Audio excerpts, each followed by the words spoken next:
I was born in the parenting era of Dr. Spock. He was just all the sensation, and my mom had his books, and she was poring over them in between juggling babies on both hips.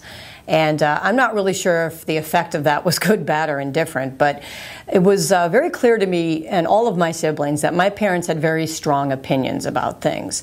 And they were very moral people. They were also very strident in their opinions. So there wasn't a lot of free-flowing communication when it came to issues of import, in my opinion anyway. And it wasn't really their fault, sort of how they were raised. And quite frankly, if you believe something that strongly, it's really difficult to kind of rein it in. And you really want your children to believe the same things. I get all of that.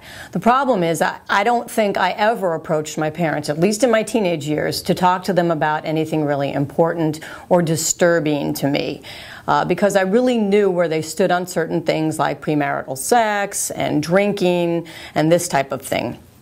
It wasn't a big secret. So to go and talk about it would have not been something that would have been very beneficial to me, because I think I would have heard a lecture or whatever. And quite frankly, that did happen on many occasions. So while it was important for me to know their opinions on things, I also felt at the time that it was important for them to understand where I was coming from. And there were times when I really could have used that sage advice. Instead, I turned to all my idiot friends and did what they did. So if I could go back and fix some of those things, trust me, I would. So in that vein, I sort of am writing this column. It's about a heavier topic, and when this particular young woman called me to tell me that she was self-injuring, she was cutting herself, I really wanted to lecture her. Every part of me is just completely repulsed by that and very upset by the concept of self-mutilation. And I don't understand it. And that was the point. I didn't understand it. So rather than sit there and lecture her about how bad it is to do this to yourself, I thought, why don't I just listen?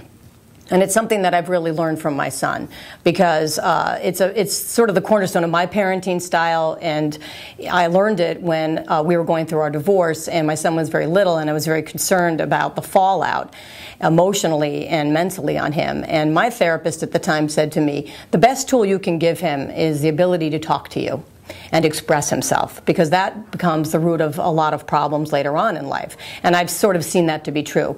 I hope that he feels he can talk to me about a lot of things. And actually he does, and sometimes it's a little embarrassing.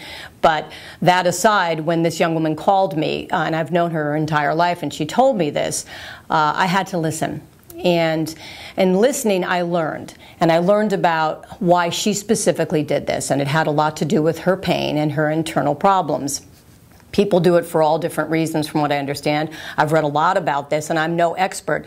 So literally, this column isn't about how to handle a situation with someone who happens to be doing this, because I don't really know. As I said, I only know the limited amount of information that I have, and quite frankly, it has to do with addiction.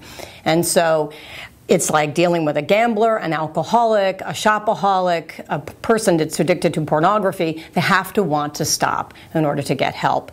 But you know what? Along the way, listening does help. And so I have to go back to that sort of parenting style, because I think that's where this all comes from. Is, do I really want to talk, or do I really want to listen?